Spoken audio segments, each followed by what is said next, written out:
All right, my friend. Well, it's good to see you. Good to see you again here on our Wednesday call. And we always start off with positive focus or something good. So since not even since I've seen you, but since maybe the last cohort call, give me something positive in your world. Uh, yeah, I mean, just doing some technology updating in my office because some of our systems were running a little bit slower, and I got some new PCs in, so they're updated and running real fast. So that's good. Definitely more efficient in that respect. Trying to um, put a better capacity in my clinic to handle things. So that's good. That's all running smoothly. Kind of switching over stuff like that was took a little bit of time, but now it's all up and running good. Nice, nice. Well, um, it was good to see you. Good to sit, with you for a day and a half. We covered a lot. I was just kind of decompressing after the weekend. I mean, I turned around and on Monday I drove 10 hours back up to Illinois, so I had a lot of time on my hands to think about some things. Uh, Albeit, we also had 5 kids and 2 dogs in the car, so I also had it turns into like entertainment. How can I keep the kids entertained while my wife is driving and vice versa? We've got our routine down, but I think we do it pretty well, if I'm being honest. But there were some times where I was just, thinking about things. And then I would say, over to my wife, I would say, oh, yeah, we talked about this and we did that. And this was a good idea. And I think overall, we made some really good headway on finishing the year strong, like we discussed with Colton, right? Like he kind of, I don't think he'll mind me saying this, but he kind of chalked it up as like, well, it is what it is. I'll end the year at this number. And we're like, no, like you've got, at the time you've got like 29 more days of the month. You got 28 more days of the month. Like, let's go. Like, how can we help you reach that goal? And it was interesting though that like we all chipped in. It wasn't just me trying to be like, a tyrant and telling him he needs to do it. We all recognized the potential within his business. So I liked the round table atmosphere. That was really, really cool. And so anyways, I shared that with Mary on the drive, but then I really like this concept of strategic versus tactical. And I was thinking it from the perspective of some of the classes I put on. And so many people get worried and bogged down with the tactics. And I know someone is thinking at the level of the problem when they're asking tactical questions. And the first question that people ask when they're thinking tactically at a class, whether it's shoulder, low back, knee, hip, whatever class it is, if it's a clinical class, and I start talking about a mobility drill or a soft tissue technique, whatever it is, the first thing that they do is how long they ask a question. How long would you do this for? How many sets? How many reps? What's the load look like? What's the progression sequence look like? And I'm sitting there thinking, can we just appreciate what the exercise is doing? Can we just see if this is challenging the right tissue? And can we see if this is challenging the patient? Then I'll answer the question about how many sets, how many reps. Dude, I think I'm losing power here. Do you see this? It's like, this is kind of interesting. It's throwing me all off guard here. But it's how many sets, how many reps, how much rest. Would you do that again for 2 weeks, 4 weeks, 6 weeks, or 8 weeks? It's like I'll answer all that. Like we can write that out on the whiteboard. That'll take 3 minutes to do. But don't lose sight of the vision and the strategy behind it. Because when someone asks me an overwhelming amount of tactical questions, I'll just get very impatient because what they're telling me is they're thinking like right here, right now, granular detail. And I get very bored with details. I'm not gonna lie, very bored with details. I'm more thinking about how does this actually fit for this patient's journey, for this patient's perspective, and from my clinical experience to partner with that. Right. So it's very 30,000 foot view looking down. Now, the thing that I wanted to share today was coincidentally, actually, I'm a big fan of Jocko Willink. And if you don't follow some of his things that he produces, he's got the Jocko podcast, which I've listened to off and on for the last, maybe 4 or 5 years. I think it's been around. And anyways, he's always talking about detachment, like we talked about at the class, but then he's always up early, and that like really inspires me and motivates me to get up early too. Um, but this week, actually, as I was prepping for this call, I wanted to also talk about my productivity and how I actually get a lot of the things done that I get done. And sometimes it's because I leverage other people to do things. And then there are other times where like I just do it. I put my head down, I create the course curriculum, I create the online presence, the marketing, like I create all that.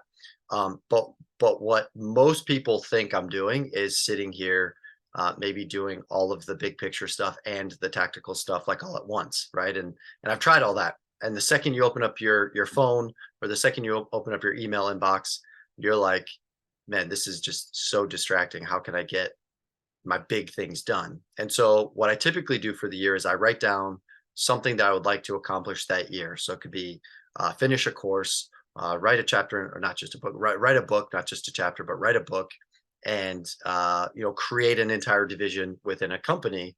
I can create the idea of that in like 10 seconds, but then actually executing on that and implementing it might take a few months. So what I used to do is I would wake up in the morning and I would then think, what's the most urgent thing I need to do today? And I would maybe carve out some time on some important things. And unless it was urgent and important, and then I just had to deal with it, right? That was just that's how I would react to the day. And then I started thinking like I got to actually plan my day a little bit better. So right before I go to bed, I write down the 3 most important things I need to do the next day. And there has to be one big picture thing in there. It can't just be, go to the bank and deposit the checks. It can't just be that, right? If that's a big thing, if there's a 50 or $100,000 check, then yeah, you better be diligent and make sure that gets deposited. But I try to make sure that there's a big strategic item on my to-do list the next day. Like usually right away in the morning, I remember what I wrote down before I go to bed, and that's the first thing I do. So where I think a lot of people get it wrong, myself included, is when they wake up, they go through the email list, they scroll through social media to see if there's any hits or anything they need to respond to, and then they go to their phone to respond to any texts that have come in, or maybe they go to X, or they go to wherever they get their news. Maybe they just go to something where they're immediately consumed by something that takes them away from the strategic thing that they should be doing. So what I've started doing is I've started doing the strategic thing first. Now, this is where it gets kind of interesting because I exercise first thing in the morning. And the take home point there is exercise a strategy or a tactical thing? And I would argue that exercise is a strategy. Exercise is not a tactical thing. Again, the sets, the reps, the rest. If I'm going to lift back or back or chest or core, whatever the workout's going to be, or if I'm going to go on a run, is it a tempo run? Is it a longer, slower distance run? Whatever the type of run is, that's the tactics. But the actual strategy is I'm going to get up early, and the first thing I'm going to do is challenge my body, my mind, and I'm going to recover. So that when I'm 50, 60, 70 years old, I'm the healthiest, 50, 60, 70-year-old man that I can be, because I don't want to have a heart attack at 55 and have, either be debilitated or dead and not be a part of my wife and kids' upbringing, right? Or my kids' upbringing, right? I want to be an active presence in my kids' life for many, many years to come. And I like my wife. She's my partner. Well, she's not a partner. She's my best friend, but she's not technically my partner. Like when we get married, we became one. So we're one, right? And so she's my person, right? She's not even a partner. She's my person. So I want to be a part of her life for as long as we're both living. And I don't think that it's a wise strategy to neglect exercise. So I'm planning to live to 100. I know she's got good genes. She'll probably live to 104, 105, like her grandmother. But exercising first is a strategy, and that's got the big picture, the long game in mind when we do that. And so I believe exercise is a strategy for sure. So I start my day with a strategic thing, After that, I then do a strategic thing in business. So if that means my goal is to write a book, then I try to crank out at least 1 hour of writing a chapter in the book. It doesn't have to be perfect, but I get the words out. I get them on the keyboard. I type them out of my head and onto the paper, so to speak. But I work on that. This morning, I recorded a lecture I got my workout in, showered, coffee, said hi to everyone, headed over to the office. Before I took any calls, I recorded a module of an online class that's coming out. Great. That was a strategic thing. If I need to record 15 mini lectures for this class to be completed, then in 15 days, potentially, I could have an entire online class created, as opposed to what I used to do, which is I'll get to it when I get to it. When all the tactical stuff are done, then I'll get to the strategic stuff, which, as you know, there's always fires to put out. There's always things to work on. And so that list just is ever increasing on my phone. The to-do list just continues to get bigger and bigger with tactical things. So I have chosen relatively recently to wake up and only work on the strategic thing first. And it's interesting how some of the tactical things start to just go away on their own, or they become easier because I've done the strategic work first. So that's my advice for you today, not just to Josh, but to everybody else, is when you wake up, get the first thing done for the day, get a strategic win done. It doesn't have to be completed. Like I said, just write a chapter, work on a lecture, work on something strategic, and you'll notice that the tactical things are that much easier to accomplish. So thought I'd share that with you to start. Josh, what are your thoughts on that? I think that's a good start to your day. I I get up pretty early in the morning. My wife gets up at 3:45, and then she goes to the gym and works out, so she gets her exercise in. And I do like my morning routine. Like if I get up at like 4:15, then I have like an hour where I can focus on those things that I want to do with business. And I read a book recently, and it's like basically the 12-week year. So you're kind of having your vision and connecting with your vision, and then doing like a weekly plan, right? Or you're looking at your plans for the week, and then kind of just trying to, like you said, get into doing some of those daily tasks or things that you need to do in order to sorry, my dog. It's okay. So yeah, just kind of getting those things. That's my dog Brutus. That's deep, man. Yeah, he's a good. He lets me know when salesmen come into the office. But anyways, yeah, just trying to stay connected with your vision, and then like on a weekly basis, work on those things that you need to do, and then just kind of keep track of what you did at the end of the week. That was like score yourself on whether you're staying on point to kind of make your way towards those strategic goals that you want to achieve. And so yeah, then once I get some of that stuff, my mind is usually pretty good in the morning. Cognitively, I'm pretty on point. Starts to I'm not a night owl by any means, so like I recognize that and I get my stuff done in the morning. But then I go, after I get the kids all off to work or whatever, or to school and whatnot, then I'll hit the gym and then I'll go to work. So that's kind of my routine on certain mornings. But yeah, it's an effective time, and it's time where I have in my day where I'm not distracted, where I can focus on the things I need to get them done, knocked out early, and then go and put out the fires that are needing my attention that day. Yeah, I love that, and I can't believe someone gets up at 3:45 to go to go to the gym. But hey, I also have a lot of respect for that. And is it every day? Is she working out every day? Not Wednesday, and like one day on the weekend. She trains probably 5-6 days a week. So Nice. She's I think it's the discipline, it's the commitment. That's I have much respect for your wife. I think I used to tell people that I would set my alarm for 4:11, and I would press snooze once because I would try to be up, dressed, and have the coffee ready by the time the snooze alarm goes back off. Right. So it wasn't that I would actually snooze, but I would just get up and try to, I'm competitive. Right. So if I knew that I'm going against a 9-minute clock, like I just kick it into high gear. So I get my coffee, get myself settled, look at my list of things I need to do, like right here in the next 60 minutes, 60 to 90 minutes. And then from 4:30 to 6 a.m. is my most productive block of the day.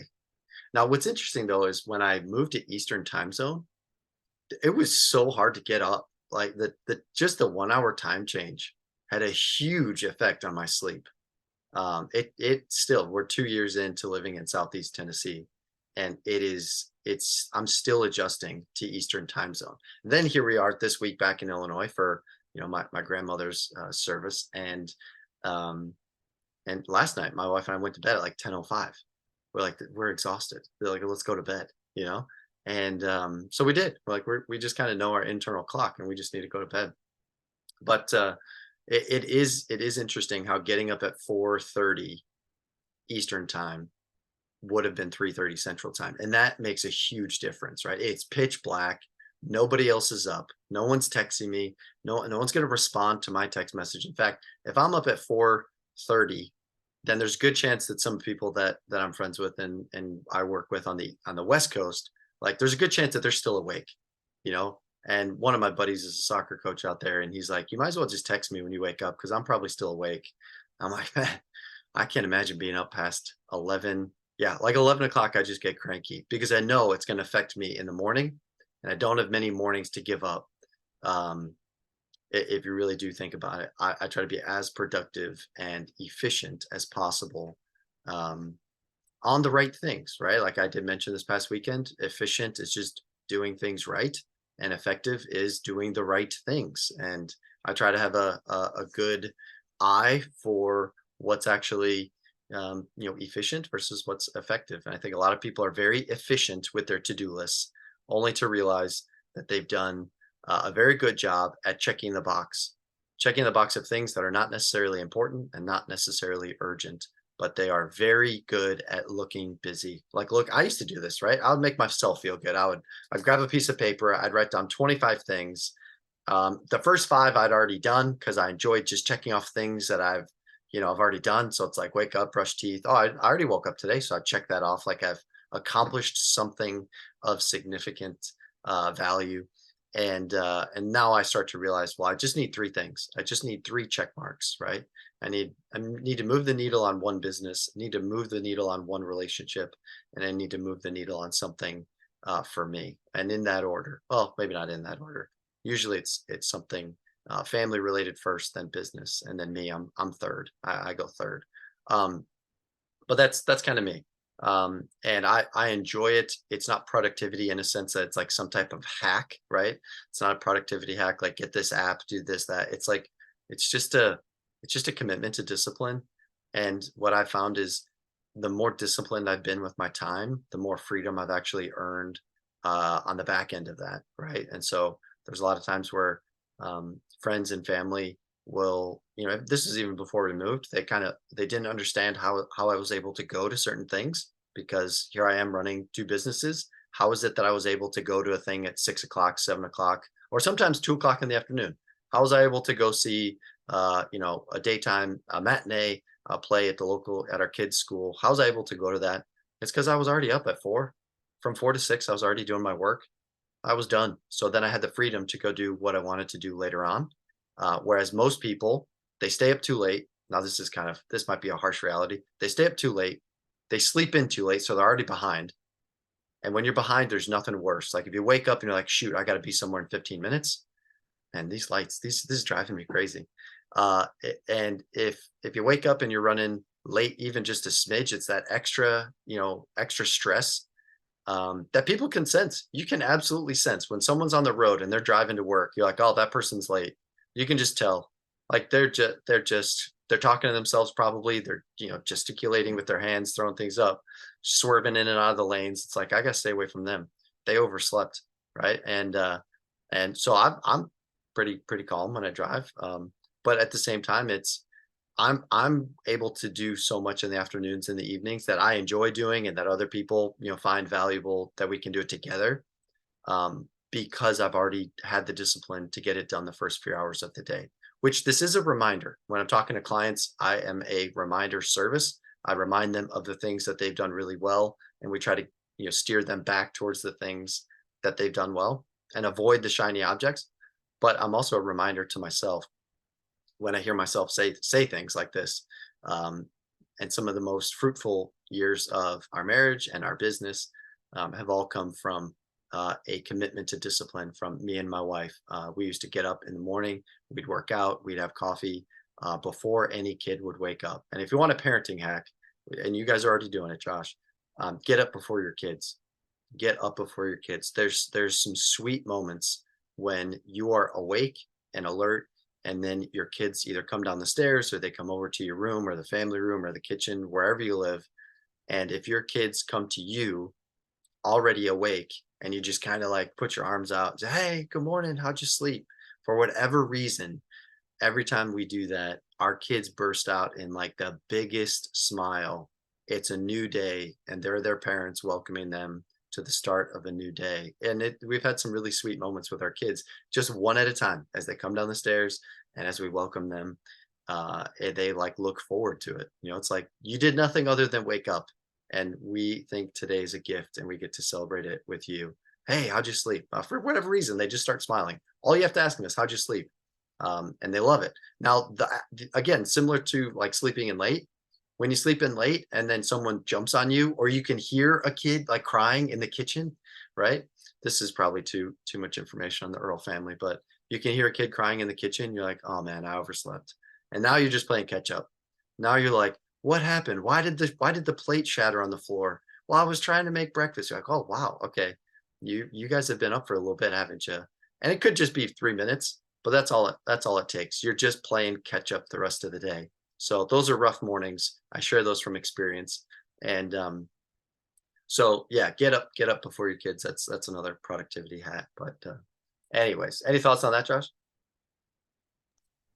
Yeah, I can relate, when I'm up well before my kids get up. But yeah, it is nice when they come into the kitchen and, start their day, and it's like, hey, good to see you. But yeah, it's kind of stressful when you come downstairs and things are popping off and kids are getting into stuff, and you're like, wow, was it worth staying up late and sleeping in and coming down to chaos, or Yeah. but yeah, I get up early, and I'm usually turning in pretty early too. So that's just, if I don't get my sleep, then I don't feel as good and productive. So it's good to have a routine, and like you said, be disciplined in those things, and those consistent actions, and checking in on things in the morning have helped me compound the effect that I can have. Mm. And yeah, over time, it's definitely helps me be productive. Well, that's a good pivot, because you kind of mentioned the word energy there a minute ago. So there's I want to pivot there to kind of just Dr. Charlie Fagenholtz's talk that he gave this past weekend. And it was one of my three takeaways from the weekend. Probably two out of the three of them were from him. But what I really liked about what he had to say, and I texted with him a little bit afterwards, and it was just great, to have him be a part of it. And he really brought that passion and the enthusiasm. And I mean, it almost seems like he's the type of guy, right? Like another guy now, JC, you know JC. So JC and I were talking about, it's like he almost is the type of guy that like he just opens his door and just sticks out a rake and just like rakes in money, right? Like that's just like, he's got the skill set, he's got the confidence. We call it swagger. He's got like the swagger behind it. And it's kind of like Elon Musk in a way, where like whatever Elon Musk like kind of puts his mind to, like he figures it out, right? Like I would put Charlie in that same category, right? He's never really stressed out about anything. He just really is narrow in his thinking and narrow in his actions. And he would say he's genuine and he's being, himself. And but anyways, one of the things that he said was like you got to be really careful about like this state or flow of energy. And he mentioned that people sometimes and technology and social media can just drain your energy. And he's like, it's not that people are tired, it's that they're just around other people that are draining them. And I was like, that's a really interesting concept that you don't need more sleep, right? It's just the people that you are around are just physically draining. So you need to change your environment. And some people might be listening to this, and I'm not encouraging them to just up and quit their job. Um, or I'm not encouraging a business owner to just sack the next person that's a drain.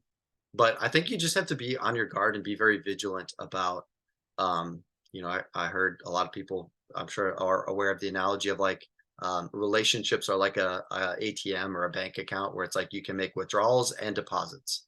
And if you find yourself making more deposits than you are making withdrawals in that relationship, then by definition you're going to run out, right? Like you can't just keep pouring into something and not get equal value in return. And same as you can't just take, right? You can't just take someone else's energy or money, or you just can't take relationship capital. You just can't do that, because then that's a one-sided equation. And I think that was kind of the point that Charlie was making online. Like people can tell if you're not being genuine online, because if this isn't the type of person that you are in real life, then it becomes abundantly clear online that this is just for show. And I think that's one of my biggest knocks about social media is that it's not real life. And 99% of people, they either overshare things, like they just share their highlight reel of the day, and they don't actually show, the tears, the blood, the sweat. They just show you, the celebration. And that's, I don't know if that's what the algorithms all want. I think the algorithms just want info and they just want engagement. That's just my opinion. But I think you get guys like Charlie that do it the right way. Like he really wants to help as many people as possible. So to have 30,000 people on a wait list, that's like insane. He's got 155, maybe 160,000 followers right now, 30,000 on a wait list, and I don't know, a couple dozen, maybe 12 to 15. I don't know exactly how many thousands of members he has every month on his website, but he's absolutely crushing it, right? And he's a one-man show. Like that just goes to show you he's a one-man show. Um, how's that possible? How can he do that in a profession that can only scale by just seeing more patients? How is he able to scale to seeing thousands of patients? And it's because he pivoted and he's using the internet as a membership model. But the other thing I like about Charlie is that he was able to take very, very, I mean, in his own words, he said he gives general health information and he presents it on his membership. And I think it's because people are starving for alternative medical, natural, advice, natural remedies to common neuromusculoskeletal, chronic illness, gastrointestinal issues. He provides solutions to those. So he's really found a nice niche for himself. But I like what he was describing as, you got to be on your guard when it comes to your energy and what you feel is like right for you. I took that to mean like, don't be someone like in person. Me and Josh, we sit, we have a good connection over the 2 days of the class, and I just don't turn around and become a different person when Josh is not around. And I don't think Josh, you would do that as well. So I think it calls into question the integrity of the people that you surround yourself with. Because if I just am a chameleon and I just keep going from person to person, environment to environment, and I change, well, then that's got nothing to do with the environment. That's got everything to say about me. So I think that the challenge for me that I took from Charlie is to be myself while I'm online. And I think I'm going to come out of my shell a little bit in 2024 online, because I can be super sarcastic. I have a lot of fun in pretty much every environment. I can smile at someone and still give them kind of like an underhanded compliment or a backhanded compliment. because that's me. Like I toke the fire a little bit, especially if I see, some low hanging fruit. I just, I call a spade, but I also have a lot of fun. Um, and so I think you're going to see some of that come out in 2024. I'm not going to all of a sudden turn into like an academic online, because that's not who I am in, in clinical practice. I try to cultivate a fun atmosphere, good music, good smells. Like everything about the office here is just like how I would want, to attract a certain type of person. So I'm not just going to put research papers on the wall here, and I'm not just going to put research papers on my social media. So I'm going to try to do it in a way as if someone's stepping into this clinic. What would they see? What would they, how would they feel? Um, and that's kind of the online presence that I'm going to take. The other thing that I took away from him was that I can't have one foot in two camps like I currently have online. So what was helpful is I got really good advice from him, which was basically I have my professional Instagram account, and I'm going to leave that to try to attract patients, obviously to either book an appointment or book a call with me. And then I've got Midwest Rehab. So Midwest Rehab is going to be like business to business. So it's going to be for chiropractors. It's going to be for chiro students. And that's going to be kind of the platform that I use to communicate business and clinical thoughts.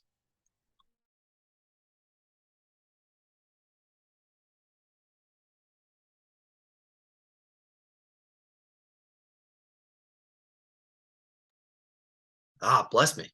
Every once in a while I get the it comes in waves. So I think I'll be done for the rest of the day with my sneezes. But yeah, that's going back to kind of Charlie's advice, is to not dabble or cross post, because if I'm speaking from my professional page to both potential patients and also potential coaching clients, there's a disconnect there. So and I have realized that some of my more health posts have gone, they've gone viral, but they've gone, they've gotten way more engagement when I'm talking to a specific person. Whereas some of my coaching points and some of my, clinical points over here designed for chiros and PTs, they get like a little less, engagement, a little less traffic.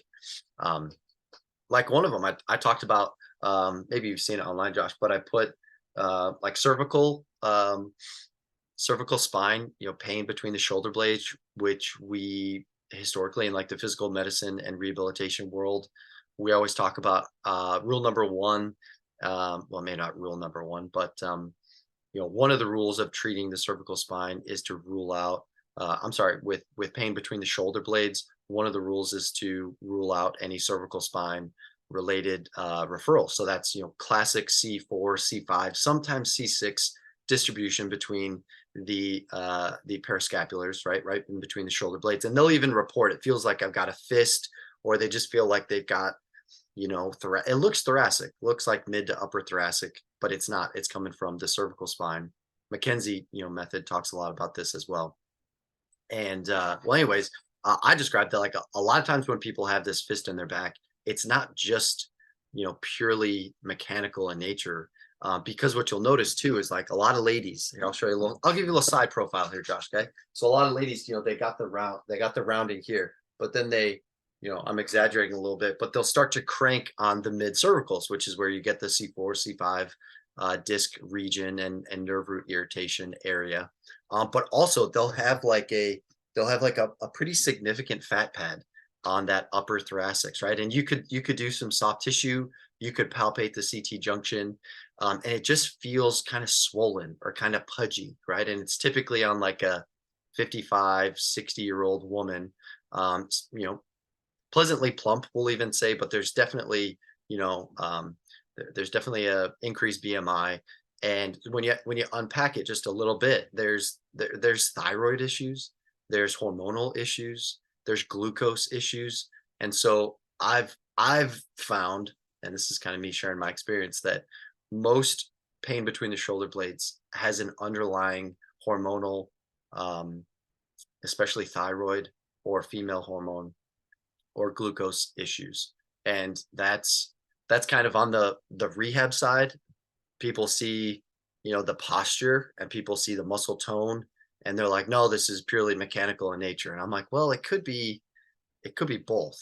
There absolutely could be mechanical stuff. But I put that in a tweet, and I screenshotted the tweet, and then I put that on a reel on Instagram. And there's like, within 7 days, there's about 20,000 people that have viewed it and shared it. And that was my biggest one, like to date. So um, I share that as an example that that is not for, businesses. That's not a clinical thing. I shared that for the public, that as I see people with neck pain, I also want you to know I look at underlying possible root causes. And that might include middle-aged woman with underlying hormonal issues. And that resonates with a lot of people because a lot of people have those. And I'm sure you can even relate. How many patients have you seen with that kind of, it's not necessarily a cortisol or like a Cushing buffalo hump. It's not that pronounced, but it is on its way. You'll typically even get like, the anterior neck carriage where it's just going literally anterior. I'm not talking about a postural thing.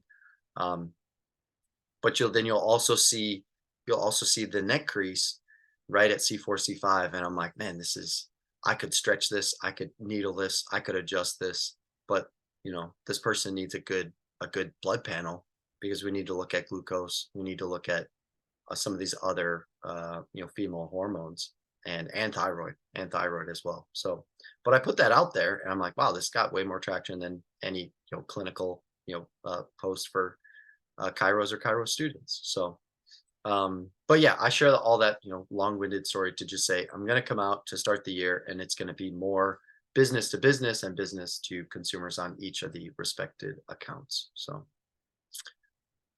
is that helpful? Yeah, I mean, it was a real joy to hear Dr. Charlie speak on those things, and he's just real. You can tell he was being genuine and just being himself, and so that's awesome that he has found his his niche in that respect. And yeah, that was a good part of the weekend. It was a great time. I had a great time getting to know the other guys, and so it was a lot. I took away a lot and just kind of digested it as I was waiting to fly out of Chattanooga, and just trying to figure out ways that I could implement some of the things that I learned over the weekend. And so I'm busy. The wheels are turning on that. So, but to your point about energy, like who you surround yourself with, they could definitely bring you up or drain your energy. Hmm. And so we've all probably had those patients that just they're on the schedule and you're like, oh, you just feel deflated, or like going into that visit that they're just gonna take from you, and take your energy, and we're putting our hands on people, so it's like there's a lot of energy that's moving in between people. But a lot of the times when my patients who come in with emotionally heavy situations, or stuff that I know that they're just like they're putting that monkey on my back, trying to offload it, by the end at like the end of the visit, I do just like a conscious kind of phrase or saying to them, like, hey, I'm sure you'll figure that out, like I know, like you'll find some answer or some solution. I'm sure you'll figure that out. And that's kind of a way for me to be like, all right, no, here's your monkey back. Like, I'm not carrying this for the rest of the day. And just kind of just coming back to equilibrium, and move on with my day. But yeah, it can be draining, and yeah, sometimes you're not always aware of how much people take from you. Yeah. Whether it's in practice or certain people you're around in general. Well, I'll never forget, like, talk about draining. I filled in, I actually probably should be careful, but I filled in at a clinic, and the first patient, when I walked in, I was like, hey, I'm Dr. Earl, put my hand out to shake her hand. And I usually say the same thing. Hey, I'm Dr. Earl. Great to meet you. How can I help? And then I just listen to whatever they have to say. But I didn't even get through my, hey, I'm Dr. Earl, before she just didn't even reach her hand out to like shake my hand. And she just pointed at her knees and was like, you need to fix this. And I was like, oh, All right. That's how this is going to start. Okay.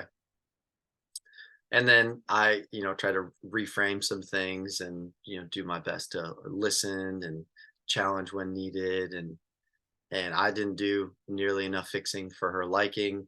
And so she let me know. But it was just like, I need you to fix me. I'm like, "Ooh, wait a minute here.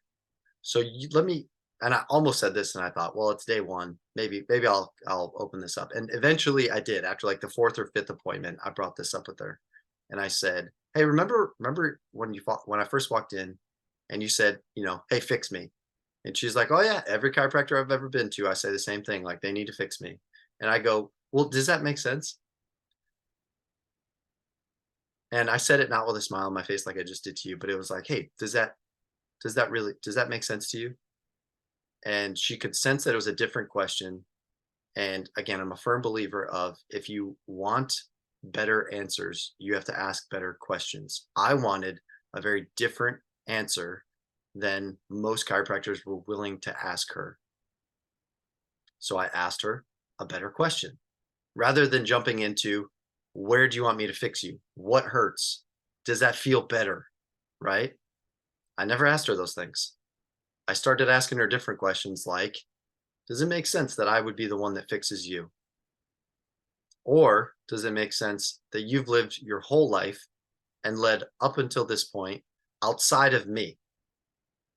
And now here you are in front of me asking for my knowledge, and you want the information that I have in order to be well. Is that really why you're here? Is for information and for my knowledge. It's not because I can scrape any better than anyone else. It's not because I can needle any better than anyone else. And it's certainly not that I can adjust better than anyone else. There is a bell curve for a reason, you know? I think on the knowledge and information side, I'm on the top half of the bell curve, right? I'm definitely not on like the bottom slope, and I'm definitely not, towards the 1%, but I'm certainly not by the 1% down here, you know? I'm mid to above average, we'll say. But at the same time, she doesn't know that. She doesn't know what I know. And I certainly am not going to be the one that hops in and just goes, "Yep, all the problems that you have, I'm going to fix it." Because that does create a dependency model. And I'm not interested in creating any more dependency where someone feels a certain level of discomfort and they think, "Oh, he fixed me last time, he'll fix me again this time." So, how do you change that person's perspective on what a chiropractor does or doesn't do? You ask better questions. And I enjoyed the back and forth a little bit. How do I get her to, you know, come to a conclusion that she's ultimately responsible for the state that she's in, and she's responsible for the journey that she's about to go on to achieve the recovery that she's looking for, absent of me, right? My job is to just guide, but she's got to make the decisions along the way, like all day, every day. Because I didn't make the choices that she made 20 years ago. She did, right? So I'm off on another one there. There we go. That one's free.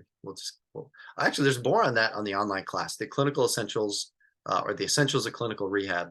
The first hour of that class is all this motivational interviewing, asking better questions, making sure that you address the things that people want to hear in the first visit. That's all in the essentials class. So if you're interested in more questions I ask people, go to our website, and you can find more information about the clinical classes that we have up there.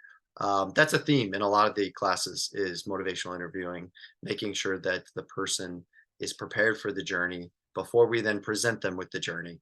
Because sometimes people said no to our treatment plans, not because of the price, but because they don't even know what the journey looks like. And the communication isn't very clear on what that looks like. So it's easier to just say no. Whereas I try to ask the patient, "Hey, what do you want to accomplish, and how can I help you get there?" I've got my ideas, but you've got to have the work rate, and you've got to have the desire to get there. If you don't have the desire to get there, I can't help you. I can't help you. And as such, people that want me to do the fixing, they're one and done. They come in, they get one exam, and they realize this is not the place for me, and I refer them down the road to a place that does a lot of the fixing. And they're a quarter of the price that I am, and I'm okay with that. Absolutely okay with that. So, all right, let's close it out here, Josh, because I feel like I could just chit chat with you all day, but I want to respect your time. So in just to recap, and this is what I was saying. This is why I brought up Jocko as well. See, I got to go through my communication loop, right? And it is a loop, okay? Just this week on Jocko's podcast, he talked about this exact thing. So I wrote this down after our event, and then the next day, I heard Jocko talk about do the strategic thing first, and I was like, no way, I just had that written down. I guess good ideas are I guess we're just thinking the same thing in our sleep, but I do the most strategic thing first. I get it out of the way, and then it seems like the day is a success as soon as I get that strategic thing done. Because, like I said, nothing is worse than completing a checklist of things that you said you wanted to do, and you look back and you realize that your business or your life is not even remotely close to the direction that you want it to be in. And I said this on another call as well, which would be show me your calendar, show me where you prioritize your calendar with the things that you want, that you say you want. Show me your calendar. And most people say they want X, Y, or Z, but they won't actually prioritize it on the calendar. So what gets put into the calendar are all the fires you got to put out, all the strategy calls that you can brainstorm with people, think about things, but not actually do. So I hope that after you came back from this weekend, Josh, you factored in some time in your calendar to implement some of the things that we discussed, and it's not going to go a week or 2 weeks or 3 weeks without acting on any of the things that we just talked about for 2 days in a row, so that you can look back 12 months from when we met and realize, dang, I got a lot done. I said I was going to do this, and I went off and I did it. That's where we get to celebrate the next time we all get together. So I think I asked you this at the end of the weekend, but maybe since you've thought about it as well, what was a key takeaway for you from the weekend together?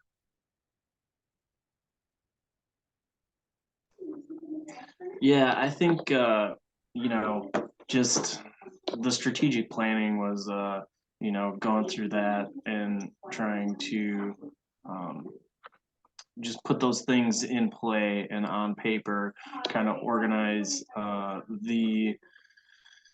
I organize my year into quarters, and then I'm breaking it down. I'm like, okay, so this is what I want to achieve in that time frame. So like I have a deadline.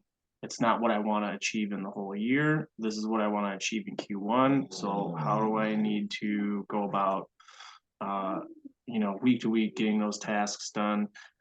That was good to plan for the next year. And then yeah, it was good to bounce ideas off of the other docs that were there, and our practices are different, but just getting some feedback from them and how things kind of transpire in their office, or how they approach certain points of business growth and communication and interaction with other businesses in the community or individuals.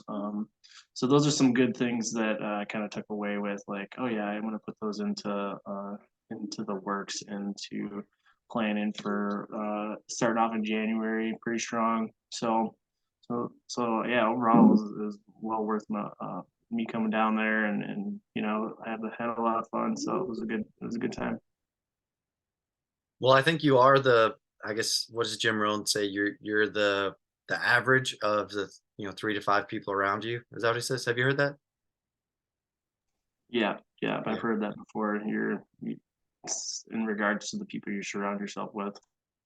Yeah, and so I'm really going to stick to that because I like our group, right? And I like the slow expansion that we're experiencing, because we're trying to get the right people into our cohort and our coaching groups. And just like I'm with patients, I'm very selective on who I want to work with, because I'm not a good fit for a lot of chiropractors, which is fine. Go to practice management groups that want you to see as little time as possible with your patients and see as many you can in a day. And that works for a lot of people. There's massively successful clinics. That's just not for the type of clinician that I'm trying to attract. So, and we talked about this, that I'm trying to attract masters of their craft that want to also make a good living and scale and build a team. That's our coaching in a nutshell right there. How do you do that? Because the middle guy is the one that gets squeezed out. If you're just average rates and you see an average amount of patients, it's gonna be really tough for you to hire. It's gonna be really tough for you to make a living because you're barely gonna be making enough after expenses to pay yourself. And so it becomes a numbers game. And so I'm trying to attract people who want to spend more time with their patients, but they don't know how they can make a living off of that. And they certainly don't know how to grow and scale a practice so that they can ultimately step out of it, which is what I've done. So yeah, anyways, I appreciate it. I appreciate it. It's good feedback. I appreciate it. Even at the end of the class, we talked about how we can even improve on the events. And I love that stuff. Like I view that as all constructive, all positive, because I'm going to just make it better, right? We talked about refinement. We talked about making things even better after we've done them.